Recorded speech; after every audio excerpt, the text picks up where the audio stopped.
আবার সরো, এদিকে আসো, এদিকে আসো।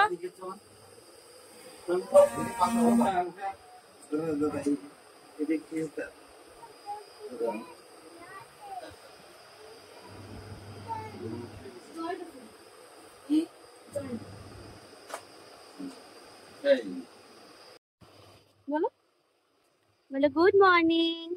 বলো, বলবো না কেন? হুম, বলো না কেন? আমার বাবাটা ঘুম থেকে উঠলো হচ্ছে 10টা। কার্টুন দেখবা? ঘুম থেকে উঠে কেউ কার্টুন দেখে? আচ্ছা দেখছি, দাঁড়াও।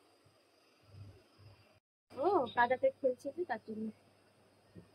হেই এভরিওয়ান, গুড মর্নিং সবাইকে, welcome back to my channel. কেমন আছো তোমরা? আশা করি সবাই খুব ভালো আছো, আর আমরাও খুব ভালো আছি। তো এখন বাজে হচ্ছে সকাল 10টা। আমার ছেলে এখনই ঘুম থেকে উঠলো। আমি তো উঠেছি ওই 9টার সময়।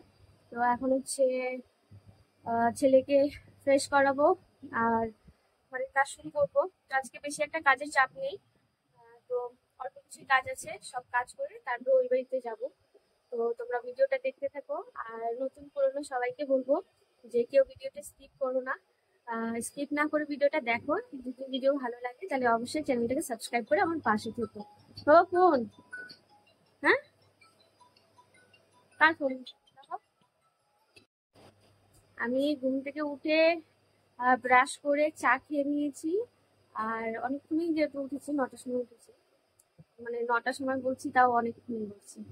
তো যাই হোক, তো চলো সবাই ভিডিওটা দেখতে থাকো, আশা করি তোমাদের ভালো লাগবে। চলো, এখানে বস। তুই তাড়াতাড়ি ব্রাশ না, শুনো না, একটা গল্প স্টোরি বলবো, হ্যাঁ? একটা স্টোরি বলবো। আচ্ছা, একটা কালিমা ছিল না, খুব রাগী ছিল। হুম, ও হলো শয়তান। শয়তানটা ছিল না, ওদেরকে কি করতো জানো? যারা যারা বদমাইশি করতো না, তাদেরকে। এখানে মা ছেলের খাবারটা রেডি করে নিলাম ব্যাগের মধ্যে, আর হচ্ছে যে জলের বোতলগুলো ওই বাড়িতে গিয়ে জল ভরবো, তারপরে নিয়ে আসবো। কারণ হচ্ছে আমাদের এখানে যে কলটা, ওখানে জল পাওয়া খুবই মুশকিল, মানে এত পরিমাণে ভিড় হয় যে জল নিতে গেলে প্রায় 1 থেকে 1.5 ঘন্টা লেগে যায়। এর জন্য ওই বাড়ির হলো, ওই বাড়িতে নিয়ে যাই বোতলগুলো, ওখান থেকে ভরে নিয়ে আসি। তো এখন হচ্ছে ব্যাগগুলো রেডি করে দিয়েছি, এগুলো কিন্তু হচ্ছে বর নিয়ে যায় ওই বাড়িতে দেবে, আর ছেলেকেও সাথে নিয়ে যাবে। ওকে ব্রাশটা করিয়ে দিলাম, আর ভাগ্নিকে এখন বলে দেবো ওকে একটু খাওয়াতে। আর আমি এদিকে ঘরের কাজগুলো করে তারপর হচ্ছে ওই বাড়ি যাবো।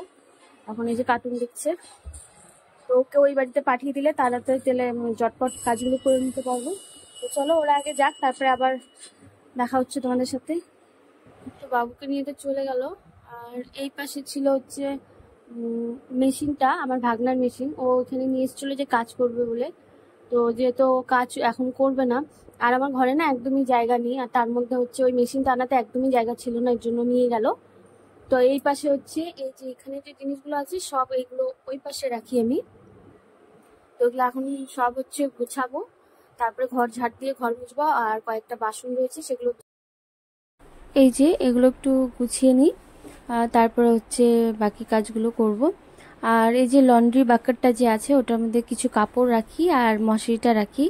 আর গামলাটা যে ছিল সেটার মধ্যে আমার ছেলের খেলনা রাখতাম, কিন্তু এখন আর রাখি না, যেহেতু ও খেলে না, এর জন্য খেলনাগুলো একটা বস্তার মধ্যে করে রেখে দিয়েছি। ওই যখন খেলে তখন বের করে দিই। তো এই পাশে এগুলো একটু রাখলে পারে না, একটু ঘরের মধ্যে জায়গাটা হবে আর ভালো হবে। আর ড্রেসিং টেবিলটাও এখন কোনো কাজই করতে পারি না, না ওটাতে কোনো জিনিস রাখা যায়। ছেলে সব কিছু নষ্ট করে দেয়, যার জন্য কিছু রাখি না। তো এই যে ফুলের টপটা খুবই শখ করে কিনেছিলাম, কিন্তু আমার ছেলে এটার কোনো জাতি রাখেনি, একদম 12টা বাজিয়ে দিয়েছে। তো ওর এখন নতুন খেলনা হয়েছে এই ফুলের টপটা দিয়ে খেলা। তো মানে ফুলগুলো ছিঁড়ে কুড়ে একদম ফেলে দিয়েছে, মানে নষ্টই করে দিয়েছে। তো কি করব, ছোট বাচ্চা যেহেতু বুঝে না।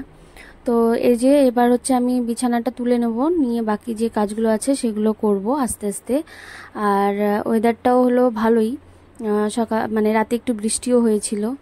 তো এই সংসারের কাজ আর বাচ্চা এই নিয়ে হচ্ছে জীবনটা কাটছে। আর 4টা দেওয়ালের মধ্যে নিজেকে একদম বন্দি করে রেখেছি। সংসার, বাচ্চা, তার বাইরে আর কোনো কিছুই না। নিজেকেই এখন ভুলে গেছি, নিজেরকে সময় দেওয়া, নিজের একটা কেয়ার করা, সে সব কিছুই ভুলে গেছি। আর এটা আমার সাথে না, প্রত্যেকটা মেয়ের সাথে হয়। যখন একটা মেয়ে মা হয় তো নিজের খেয়াল, নিজের সব কিছুই ত্যাগ করে। তো আমার সাথেও সেম হয়েছে। নিজের কোনো একটু যত্ন করি না, নিজের দিকে কোনো খেয়ালই রাখি না। সংসার, বাচ্চা, ব্যাস এতটুকুই। তো এটা আমার দিক দিয়ে না, সবার দিক দিয়ে। যখন বাচ্চাটা একটু বড় হয়ে যাবে, একটু বুঝতে শিখবে, নিজের কিছু কাজ নিজে নিজে করতে পারবে, তখন আবার সব ঠিক হয়ে যাবে। তখন হয়তো একটু সময় পাবো নিজের জন্য। আর এখন তো নিজেকে একদমই হারিয়ে ফেলেছি। নিজের জন্য কোনো সময় বের করতে পারি না, নিজের কোনো কেয়ারই করতে পারি না। হ্যাঁ, তো বাচ্চা বড় হয়ে গেলে সব কিছুই ঠিক হয়ে যাবে। তো যাই হোক, আর এদিকে দেখো আমি বিছানাটা গুছিয়ে নিচ্ছি। তো এক তো হলো মানে আমার বাচ্চার জন্য ঘর গোছানো থাকে না, দ্বিতীয় হচ্ছে আমার বড় সেম, মানে একটা বাচ্চা মানুষের মতনই। সকালবেলা উঠে আমার ঘরটা মানে কেউ যদি আসে তো আমার ঘরের মানে ঢুকতে দিতেই আমার লজ্জা লাগে যে ঘরটা এরকম অবস্থা করে রাখে। যতক্ষণ না ও কাজে বেরিয়ে যায় বা সব কাজ আমি সারতে পারি, ততক্ষণ আমার মানে ঘরটা দেখার মতন থাকে না। তারপরে তো ওদিকে কাজ করতে করতে এদিকে বাচ্চা আছেই, এলোমেলো করতেই থাকে। তো যাই হোক, আর হচ্ছে আমার রান্না বান্না সেরকম একটা ঝামেলা খুব বেশি নেই। কারণ যেহেতু বর সকালবেলাও কিছু খেয়ে যায় না, আর দুপুরবেলাও কিছু মানে খায় না, মানে বাড়িতে খেতে আসে না, আর হচ্ছে খাবারটা নিয়েও যায় না, তো রাতেই খায়। তো এই জন্য আমাকে রাতেই রান্নাটা করতে হয়। আর রাতে যে রান্না করি সেই রান্নাই থাকে, তো সেটা দিয়ে আমার পরের দিন দুপুরে হয়ে যায়, যেহেতু আমি সকালে কিচ্ছুই খাই না। কোনো দিন যদি খিদে পায় ওই তখন একটা হয়তো রুটি বানিয়ে নিলাম বা একটু কিছু হালকা ফুলকো খেয়ে নিলাম। তো তার জন্য রান্নার ঝামেলাটা খুব বেশি একটা থাকে না আমার, ওই ঘরের কাজটুকুই। তো এদিকে বিছানাটা গুছিয়ে নিয়ে কিন্তু আমি হলো এদিকে কাপড়ের যে স্ট্যান্ডটা যে আছে সেটাও একটু গুছিয়ে নিলাম। আর সকালে যে মানে আগের দিন যে বাসনগুলো ধুয়ে রেখেছিলাম সেগুলো একটু গুছিয়ে নিচ্ছি, আর রান্নাঘরটা একটু পরিষ্কার করে নিচ্ছি। আর সেরকম একটা মানে আজকে ঘর এলোমেলো ছিল না, আর ঘরটা সেরকম নোংরাভাবেও ছিল না, কেন রাতেই বেশিরভাগ কাজটা করে রেখেছিলাম, তো যার জন্য।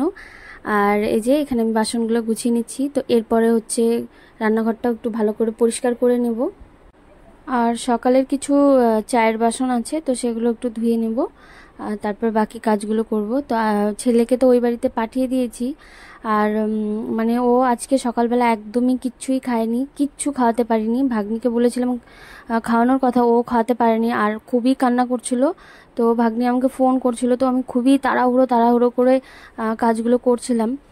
তারপরে আমি এই বাড়িতে এসেও কিন্তু ওকে আমি খাওয়াতে পারিনি। মানে কি হয়েছে জানি না, আজকে সকাল থেকে ওর খুবই মুড খারাপ ছিল। এর জন্য মানে সকালবেলার থেকে কিচ্ছুই খায়নি, একদম দুপুরবেলায় ওকে খাওয়াতে পেরেছি। তো দেখো এদিকে রান্নাঘরটা ক্লিন হয়ে গেল। তো এখন হচ্ছে ঘরটা ঝাড় দিয়ে নিচ্ছি, এরপরে হচ্ছে ঘরটাও মুছে নেব। মানে খুবই ঝটপট ঝটপট করে কাজগুলো করছি, যেহেতু বারবার করে ফোন করছে ভাগ্নি।